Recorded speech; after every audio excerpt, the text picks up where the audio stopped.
Hoy, Pilipinas, magandang araw po sa inyo, Luzon, Visayas at Mindanao. Trending ka, coffee. Si Pangulong Bongbong Marcos ngayon trending dahil sa kanyang speech kahapon. Actually, dyan sa Lawag, no? Dyan sa Ilocos. Marami pong bitter na mga DDS dahil biglang tumapang si PBBM eh. Kala ko, mangilan-ngilan na kami nakapansin eh. Maging pala ang mainstream media, napansin nila sa mga sinasabi ni PBBM. Lumakas ito ka-coffee na iba kasi tayong definisyon ng lumakas eh. Mas tumapang ito sa pangkaraniwan na definisyon. Mas tumapang ito si PBBM as compared noon na medyo kalmado lang ito ka-coffee. Medyo composed itong si PBBM. Pero napuno na siguro dito sa mga Duterte dahil sa pinagagagawa nito mga Duterte na yan. Aba, grabe si BBM kahapon. Grabe si PBBM. Bumubulusok sa galit. Hindi pala bumubulusok. Umuusok. Hindi naman sa galit ka-coffee, no? Pero in a way, ano na rin eh. Parang tapos na eh. Parang nadudo na siya sa breaking point eh. Parang tama na kayo mga DDS. Sumusobra na kayo at kinakailangan naming sumagot. Ayan, napahiya tuloy sila. Ayan, sapul tuloy sila sa sinasabi ni PBBM. Yung mga vloggers ngayon ng mga DDS, kanya-kanyang lady sila, galit na galit sila kay PBBM. Oh. Sabi nila, napakayabang daw ni PBBM. Noon kasi kalmado si PBBM, sabi nyo, weak. O ngayon, hindi na siya kalmado, mayabang naman ngayon. Nanonood ako kanina ng mga komentaryo ng mga DDS vloggers eh. Napakayabang daw ni PBBM magsalita. Ano, nakahanap kayo ng katapat? Iwari kayo, yung mga sinasabi ni PBBM, may mga ebidensya eh. May mga batayan eh, doon pa lang sa tukhang eh. Paano nyo lulusutan yung tukhang na yan? Diba? 30 mil. Chinugi ninyo, walang kalaban-laban. Anyway, sige. Tingnan natin ka-coffee. Nakita ko ito actually sa post ni Mami Peng. Mami Peng, courtesy kay Mami Peng ito. Pinost ito ni Mami Peng. Yung iba't ibang headlines ka-coffee, iba't ibang art cards, infographics patungkol po sa statement ni PBBM. At iisa ang tono. Ang caption niya ni Mami Peng dito, sikat na sikat ang Pangulo ah. Ang daming nagulat sa mga binitiwang salita ni PBBM partida na wala pang kasamang pagmumura yon. Pero gumuhit at lumatay sa mga palamura. Ay! Tumpak na tumpak dito, Mami Peng. Anyari sa inyo? Di ba kasi definition nila yun ng strong leader yan, yung magaling ka magmura. O si PBBM, napakita niyang strong siya nang hindi siya nagmumura. Oy, mayabang naman ngayon. Anyway, sige, dito tayo sa Inquirer.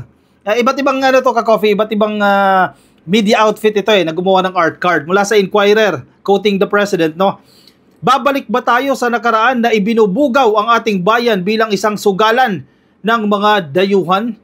O anong ebidensya dyan? Pogo. Yung investigasyon dyan sa Senado, ayan. Yung kalakaran nila Alice Guo, yung kalakaran nila Harry Roque, yan ang ebidensya.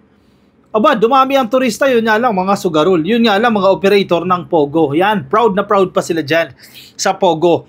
O, tanong to ha, babalik ba tayo sa nakaraan na binubugaw ang ating bayan bilang isang sugalan ng mga dayuhan? Proud pa kayo niyan? Sasabihin nila, ka-coffee naman eh. Hindi naman dito sa Pilipinas yung sugal eh. Offshore naman eh. Diyan naman sa China yan o sa ibang bansa naman yan eh. O dito, yung pag ginawa sa Pilipinas yan, hindi doon ko nila gawin yan. Kasi even ngayon China, ayaw nila dyan sa Pogo. O ito naman si Duterte, tinanggap. O hali kayo dito kayo. Ayaw nyo dyan sa China. Ayaw ng gobyerno nyo dyan sa China. O dito kayo sa Pilipinas. Magtayo kayo dyan. O marami kaming condominium dyan ka-coffee. Ayun lang. Naging sentro ng sugalan. Nais na, sabi pa ni PBBM, nais ba nating bumalik sa landas na umaapaw sa dugo ng mga inosenteng mga bata na inagaw sa kanilang mga ina, kinuha sa kanilang mga tahanan at inagaw ang kanilang kinabukasan? Hoy, ang daming ebidensya nito. Tukhang ito eh. Yung 3 years old na chinugi. Walang kamalay-malay. Yung mga estudyante na chinugi. Napagtripan. Nanlaban daw eh. Mga estudyante nanlaban. Paano nanlaban yun? Tumakbo daw eh. Ayun, nasa ilog na oh. Nasa bangka oh. Tumakbo eh. Pinagchuchugi. Kasi yun ang utos eh. Yun ang tukhang eh. Kasi within 6 months kailangan matapos daw yung droga eh. Anyari? Palpak naman yung tukhang ni Bato. Walang nagnanais na Pilipino na mabalik tayo sa ganyang klaseng pagpapatakbo. Uy, sa pool! Ibig sabihin, ayaw ng mga Pilipino na bumalik tayo sa estilo ni Digong. Diyan ngayon masakit ang dibdib ng mga DDS. Napakayabang daw po ni PBBM. Ito pa, ka-coffee. Marami pa, mga content creator naman ito. Philippine President Ferdinand Marcos Jr. comes out strong in endorsing his senatorial slate amid his rift with the Dutertes. His main messaging, vote for his bets and the Philippines will not go back to the corrupt, bloody regime run by the Dutertes who kowtowed to China. Ay! Nako, masakit na damdamin yan, sabi ni Mara Cepeda. Ito pa, ito naman mula sa PTV4. Wala sa kanila ang pumapalakpak sa China at natutuwa pa kapag tayo ay binobomba ng tubig. Tinatamaan ang ating mga Coast Guard, hinaharang ang ating mga mangingisda, ninanakaw ang kanilang huli at bukod roon ay inaagaw pa ang mga isla natin para maging bahagi ng kanilang bansa. Sino ba yung mga yan? Si Rocky ata yan na tuwan-tuwa pa eh. Ganito na nga yung sitwasyon eh. Sa pool na naman kayo dyan. Panahon ni Digong na naman yan. Anyari ba kasi sa panahon ni Digong? Ito pa, sa Abante naman ito. Ang dami, may mga ebidensya ito. PBBM, binanata ng kampo ni Digong sa kick-off rally ng mga kandidato ng administrasyon. Tingnan nyo ang record ng ating mga kandidato. Wala sa kanila ang may bahid ng dugo dahil sa tukhang. Wala sa kanila ang kasabwat sa pagbulsa ng sako-sakong pera. Pinagsamantalahan ang krisis ng pandemya. Ito yung Farmally. Pinabayaan ng ating mga kababayan na magkasakit at mamatay. Wala sa kanila ang pumapalakpak sa China at natutuwa pa kapag tayo ay binobomba ng tubig, tinatamaan ng ating mga Coast Guard, hinaharang ang ating mangingisda at ninanakaw ang kanilang huli at bukod pa roon ay inaagaw ang mga isla. Oy, sapul na sapul! Ang sakit! Kaya naging mayabang si PBBM daw eh. Dahil sa statement na yan eh. Totoo yun, hindi yun opinion. Factual ang mga pinagsasabi ni PBBM at may mga ebidensya yan. Mahahanap ninyo sa Google online, mahahanap ninyo yung sinasabi niya. Sabi pa ng isang si Ivan at home, no? Marcos attacks Duterte legacy, calls on Filipinos to choose against treason. In a fiery speech at the launch of the administration's midterm election slate, in the Marcos dynamic stronghold of Ilocos Norte, President Marcos Jr. attacked the legacy of the Duterte family. Meron ba? Meron naman siguro. Yan, legacy. Magagalit po nga DDS sa atin. Wala bang ginawa si Digong? Meron naman. Di ba natin pwede sabihin na wala? Meron din naman yan. Yun nga lang. May mga ginawang masama rin. May mga ginawang mabuti. Mangilan-ngilan yan. Pero kasamaan, marami-rami ang ginawa niyan. Di ba pwede sabihin na walang legacy? Magiging unfair naman kay Digong yan na wala siyang legacy. Wala siyang ginawa sa bansa, no? Karma ito eh, ka-coffee. Tingnan mo, ang bilis ng karma. Actually, hindi pala masyadong mabilis kasi ginawa ni Digong yan 2022 eh.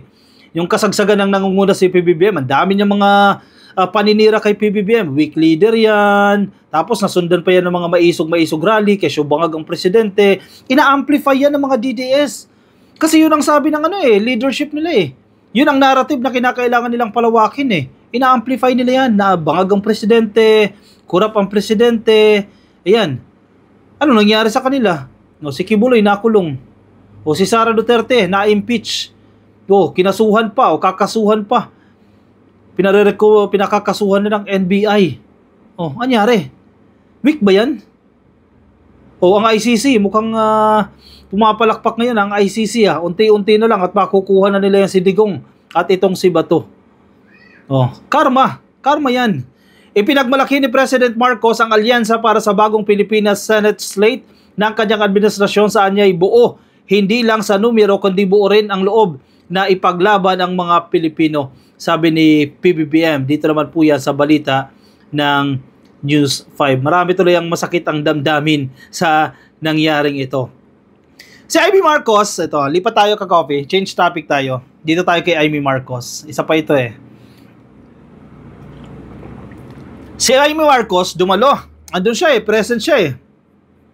Actually, hindi natin ito ina-expect eh, napupunta siya dyan. Kasi alam mo naman si Amy Marcos, ang tingin natin, ang loyalty niya, nasa mga Duterte pa rin. Namamangkayan sa dalawang ilog eh, no? Nandun doon, no? O, headline ng Manila Bulletin, no?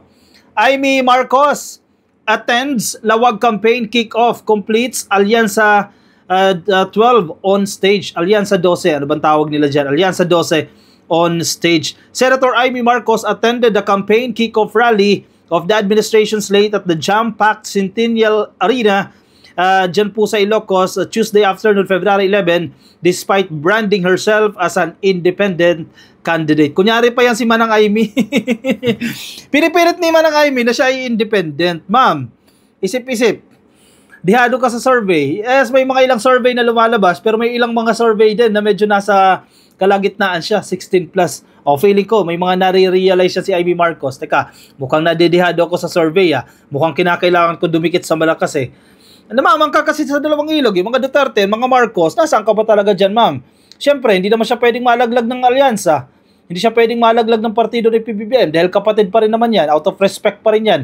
Yung leadership ng partido, hindi naman nila basta-basta pwedeng ilaglag yan si Amy Marcos. Umattend! Ano nangyari? Natauhan siguro si Amy Marcos. Paano? Mababa ang survey. She came, she saw, she completed the alyansa para sa bagong Pilipinas senatorial lineup.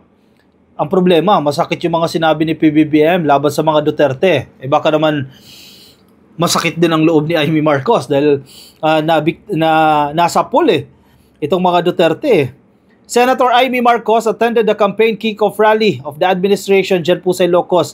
Dressed in a red jumpsuit, the presidential sister waltzed onto a stage 7th out of 12-person slate. She looked comfortable and happy to be here. Wow, grabe yung description na yan. Anong ibig sabihin? Mukhang nagiging relax si Amy Marcos kasama ang senatorial slate ng alyansa ng administrasyon. Uy, anong ibig sabihin yan? Tinitiwalag niya na ang mga Duterte? Uy, good news yan. Development yan. Kumakawala na siya sa mga Duterte. Magandang balita yan. Ay, anong sasabihin ng mga Duterte supporters dyan? Ginamit lang sila ni Madam Amy.